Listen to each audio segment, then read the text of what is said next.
Halo guys, kembali lagi di channel Devina Story. Gimana nih guys kabar kalian? Nah, kali ini aku akan bercerita lagi nih alur film Space Time Brief episode ke-11. Mari kita masuk ke alurnya. Pada episode sebelumnya, Ayah Yivan dituduh sebagai mata-mata kelompok Bayoling. Setelah itu, Yivan yang terluka akibat melawan monster bintang 7 sedang dirawat di rumah sakit. Ia didatangi oleh paman pengadilan langit untuk dimintai keterangan mengenai sang ayah yang ikut bergabung dengan kelompok Bayoling. 你父亲王战在哪儿？说你跟王战怎么联系？又是怎么配合白幽灵引妖风入室？ Yivan yang memang tidak mengetahui apa-apa tentang ayahnya hanya bisa terdiam. Apalagi kini, Yivan memang tidak pernah bertemu lagi dengan sang ayah yang kini entah ada di mana. Namun paman tidak percaya begitu saja. Karena tidak memberikan jawaban yang memuaskan, akhirnya Yivan dikurung dalam sebuah penjara dan ia akan disiksa jika tidak mengatakan yang sejujurnya. Paman juga mengatakan tentang monster bintang 7 yang ia lawan kemarin. Di sini Yivan bisa menjawab seluruh pertanyaan tentang monster bintang 7. Namun jika diberi pertanyaan mengenai sang ayah, ia tidak mengetahui apa-apa. Apalagi kini Yivan ikut kena imbasnya karena ia dituduh sebagai pengkhianat. Paman masih belum bisa mempercayai Yivan karena saat ini ayah Yivan sedang dalam status orang yang dicari. Yivan yang tidak tahu menahu tentang ayahnya hanya bisa membantah jika ayahnya tidak mungkin berbuat seperti itu, apalagi jadi pengkhianat. Di tempat lain, kakek sedang menceritakan mengenai Yivan kepada Hanglu, yang mana peristiwa keanehan ini muncul ketika di Gunung Salju. Kakek menduga jika serpihan kunci teratai emas muncul di dunia akibat dari kecelakaan pesawat yang terjadi 20 tahun yang lalu. Di dalam pesawat tersebut ada Beyau yang merupakan utusan dari pengadilan langit untuk menyelidiki serpihan teratai emas. Saat itu pesawat sedang terbang melewati kawasan bersalju. Namun tiba-tiba saja ada energi yang entah dari mana sengaja mengenai pesawat ini, yang mengakibatkan pesawat kehilangan kendali dan terjatuh.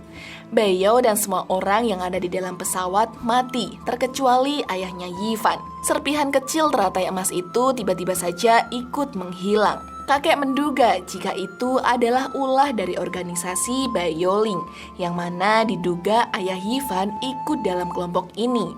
Karena pada saat kejadian, ayah Yivan tiba-tiba saja menghilang bersama dengan serpihan teratai emas. Hanglu yang mendengar cerita itu seketika terkejut dan tidak percaya jika ayah Yivan adalah pengkhianat.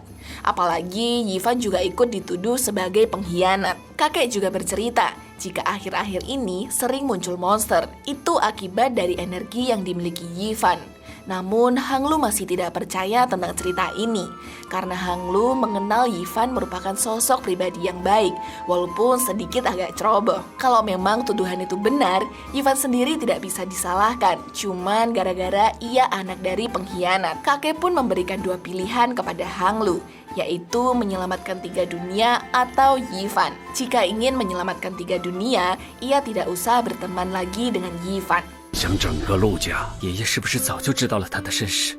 小航，3界安危与一个剑侠客，哪一个更重要？ Di sisi lain, Pritulang bersama duo makhluk unyu ingin menyelamatkan Yivan. Dengan sigap, ia melenyapkan satu persatu penjagaan yang ada di sana. Di dalam terlihat Yivan sedang disiksa oleh paman karena ia masih belum mengaku di mana ayahnya kini berada. Datang dengan mengejutkan, Pritulang pun menghajar paman dengan kekuatannya. Pertarungan antara Pritulang dengan paman kini sangat alot.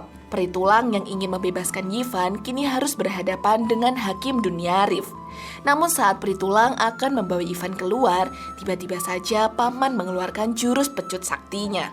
Namun karena Yivan sudah tidak berdaya dan tidak memiliki banyak energi untuk melawan penjaga, akhirnya Pritulang mendorong Yivan masuk ke kota Zandu Selatan. Dan Pritulang akan melawan para penjaga.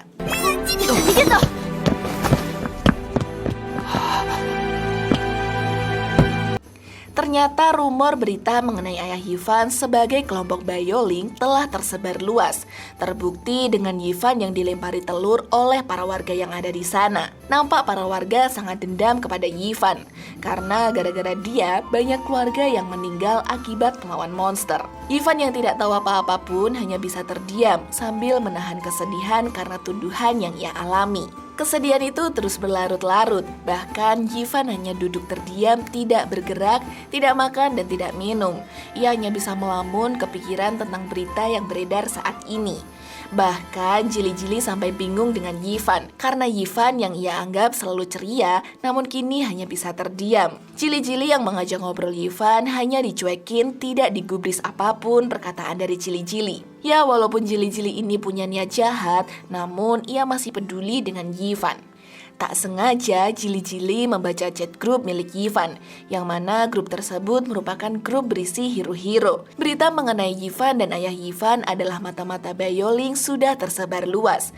Banyak hero yang merasa kecewa dengan pendekar pedang, yang ternyata adalah seorang pengkhianat. Di tempat lain, Hanglu merasakan kegalauan karena kenangan bersama Yifan harus terkubur dalam-dalam. Bahkan Yifan pernah mengatakan jika saat ini ia dan Hanglu adalah saudara dan akan membasmi kejahatan di dunia Rift.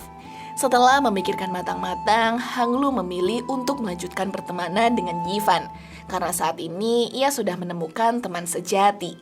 你考虑清楚了？剑侠客是我的朋友，若是连朋友都保护不了，谈何保护三界安危？ 我明白了。 Di kosan, Jili-Jili sedang kebingungan karena Yifan minggat dari rumah dan hanya meninggalkan secari kertas. Ia pun meminta bantuan kepada Hanglu.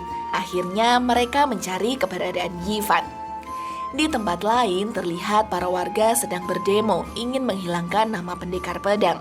Semua orang telah menyetujui untuk menghilangkan nama pendekar pedang, namun tidak dengan Peri Tulang. Di sini Peri Tulang dengan semangat membela pendekar pedang karena Yifan yang sejatinya tidak bersalah apa-apa, namun mendapatkan tuduhan yang bahkan tidak ada buktinya.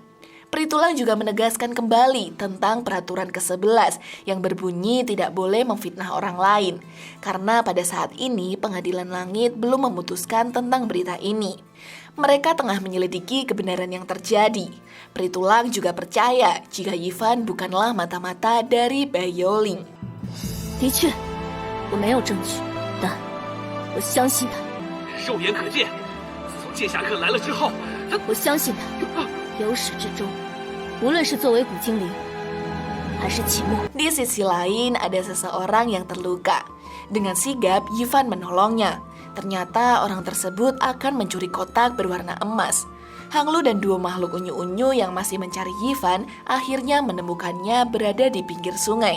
Yang mereka pikir Yifan ini akan bunuh diri. Tapi siapa sangka kotak emas yang akan dicuri itu adalah gambar sebuah pegunungan bersalju.